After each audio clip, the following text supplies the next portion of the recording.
자, 오늘 알아볼 내용은 어두컴컴한 존재들에 대한 이야기입니다. 그렇게 무섭지는 않습니다. 그저 어두울 뿐입니다. 기괴한 도서관 SCP-재단 시리즈 제34탄 지금 시작합니다. 가시죠.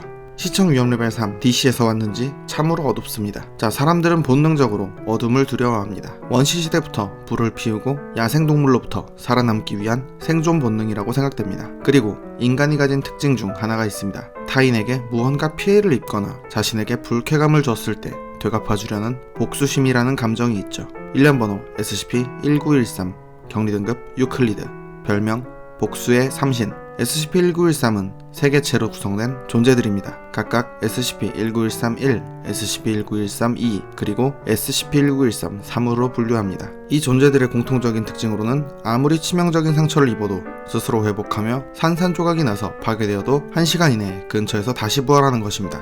그리고 모든 SCP-1913 개체는 비료나 화약 등에 쓰이는 황에 대해 극도의 혐오감을 보이며 외부의 도움 없이는 황에 접촉하거나 위로 지나가는 것조차 불가능하거나 꺼려합니다. 그럼 지금부터 SCP-1913 개체들을 하나씩 들여다보겠습니다. SCP-19131, SCP-19131은 흰색과 검은색 페인트로 칠해져 있는 고양이 모양의 도자기 조각상입니다. 바닥면에는 에거서라는 이름이 새겨져 있습니다. SCP-1913-1은 젊은 여성의 목소리를 내며 의사소통을 할 수는 있지만 대체적으로 SCP-재단에게 비협조적인 태도와 경멸하는 태도를 보입니다. 그러나 위협을 가하면 협조적으로 변하는 편입니다. 하지만 협조적으로 보이더라도 의도적으로 거짓말을 하거나 사실을 숨기는 등 허위 진술을 하기도 합니다.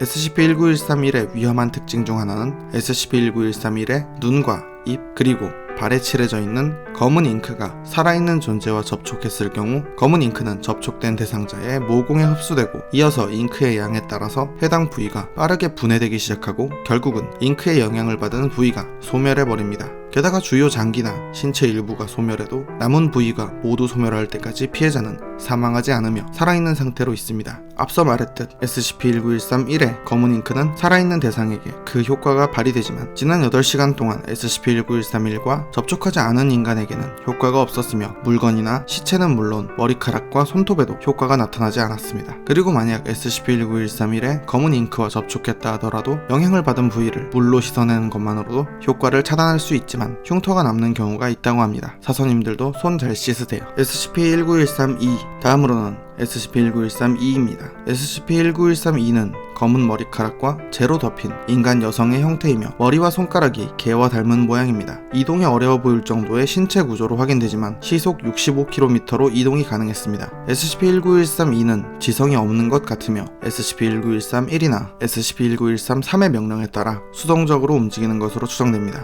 그리고 이미 명령을 받은 상태인지 실험복이나 기동특무부대 오메가8이 사용하는 표준 방호복을 입은 사람을 SCP-19132가 보게 되면 반사적으로 공격하는 모습을 보였으며 그 밖에도 고의적으로 SCP-19132를 자극하거나 식사를 제공하지 않았을 경우에도 공격성을 드러냅니다. 하지만 방금 말했던 경우를 제외하면 대체적으로 온순한 편입니다. SCP-19132가 공격하는 방식은 단순히 손톱으로 핥히는 식이며 이러한 공격으로 사망할 정도의 심각한 부상을 입게 되거나 장기가 신체로부터 분리되더라도 피해자와 분리된 장기는 각각의 독립생명체로서 여전히 살아있게 되며 SCP-19132가 무슨 수를 써도 피해자를 죽일 수는 없었습니다. 그저 또 다른 사람이 SCP-19132를 자극하기 전까진 계속해서 피해자에게 공격을 할 뿐이었습니다. SCP-19132는 생존하는 데 별도로 영양 공급이 필요하진 않아 보이지만 피해자의 고기를 섭취하는 모습을 보이며 이러한 식량이 공급되지 않으면 흥분하게 됩니다. 그리고 SCP-19133은 SCP-19132를 텔리라고 불렀습니다. SCP-19133, SCP-19133의 마지막 개체인 SCP-19133은 아직 완전히 다 자라지 않은 수컷 레드라도 리트리버 견종의 개의 모습을 한 검은 외형의 존재이며 입과 코 그리고 눈이 없습니다. 그 대신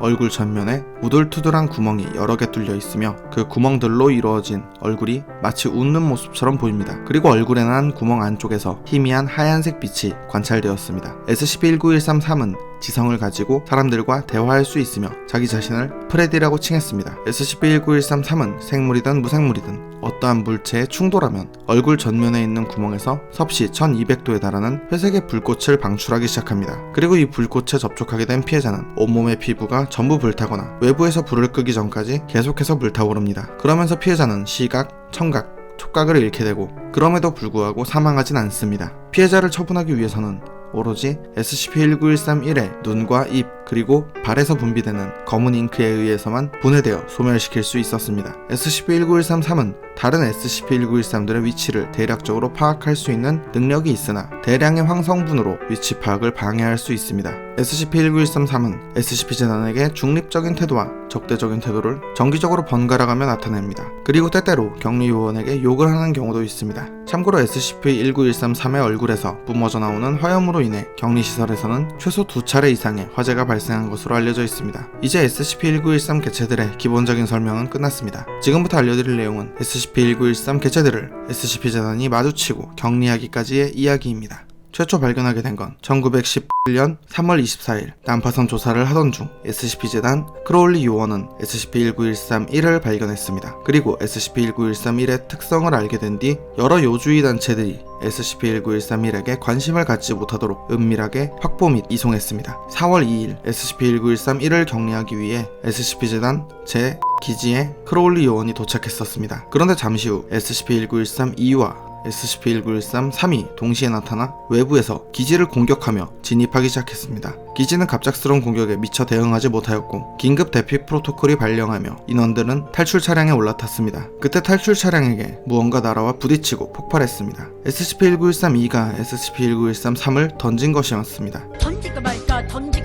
그리고 SCP-19132와 SCP-19133은 다른 건 눈길도 주지 않고 오로지 SCP-19131이 탑승 중인 차량만을 공격했습니다. 가까스로 탈출을 했지만 이러한 사건으로 인해 SCP-19131을 목표로 다시 그들이 나타날 걸 예상할 수 있었기에 수송부대 오메가8을 설립하게 되며 SCP-19133을 각각의 독립체로 분류하며 지정하게 됐습니다. 이후에도 수차례 SCP-19132와 SCP-19133이 진입과 공격을 시도했고 그때마다 SCP-재단에서는 해당 개체들을 포획하려 했지만 번번이 실패했습니다. 특히 격리가 어려웠던 이유로는 SCP-19132의 빠른 이동 속도와 SCP-19133의 폭발하는 특징으로 인해 마취총이나 물 방출, 화염, 총격으로 제압하려 했지만 성과가 없었습니다. 그러던 어느 날 수송대 오메가8이 보급 물자를 받던 중 그 순간을 마치 노린 것처럼 SCP-19132와 SCP-19133이 나타나 오메가8 부대를 공격했고 그렇게 오메가8 부대는 기능을 상실했습니다. 그리고 오메가8과 함께 있던 SCP-재단의 헤이워드 박사와 크로울리 요원은 SCP-19131을 가지고 지붕으로 도주를 시도했지만 금세 따라잡히고 결국 기지 내 어느 실험실에 몰리게 되었습니다. 이후 면담에 따르면 크로울리 요원과 헤이워드 박사가 SCP-19131을 소지한 채 실험실로 도주하며 문을 잠근 뒤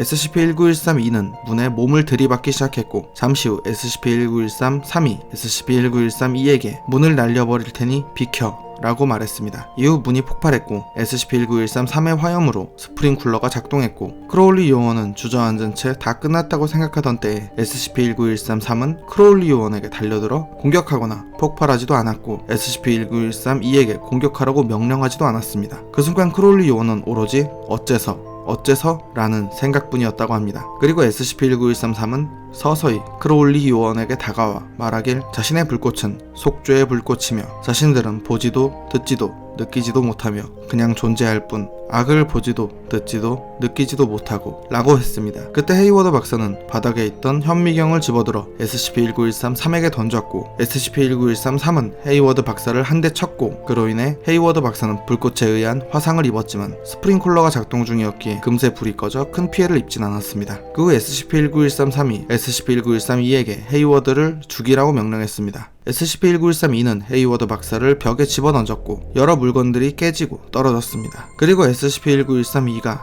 헤이워드 박사에게 다가가 심장을 뚫어버리려고 한 순간 멈췄습니다. SCP-19133은 헤이워드 박사가 있는 곳을 바라보고선 SCP-19132에게 화를 냈습니다. 헤이워드 박사가 벽에 부딪히며 떨어진 유황이 덮인 돌이었습니다. 그 후 상황은 역전되어 SCP-19132와 SCP-19133은 유황을 피해 도주하며 결국 격리되었습니다. 그리고 면담 기록에서는 헤이워드 박사가 SCP-19131을 신문하면서 무언가 중요한 사실을 알아냈었고 흥분을 감추지 못했었다고 했습니다. 게다가 크로울리 요원은 면담을 끝내며 SCP-19132나 SCP-19133이 SCP-19131과 접촉하게 된다면 네 번째 독립체가 해방되거나 생성된다는 언급을 했습니다. 현재 SCP-191 개체들은 각각 다른 지역에 격리 중이며 모두 지름 4m 유리 원통에 황분말을 채우고 그 가운데에 위치하도록 격리 중이며 SCP-19131은 접촉에 유의하며 SCP-19132는 실험복을 착용하면 안되고 SCP-19133은 내화성 격리실로 만들어져 있습니다. 검은 잉크가 칠해진 고양이와 개의 두개골을 한 검은 여성,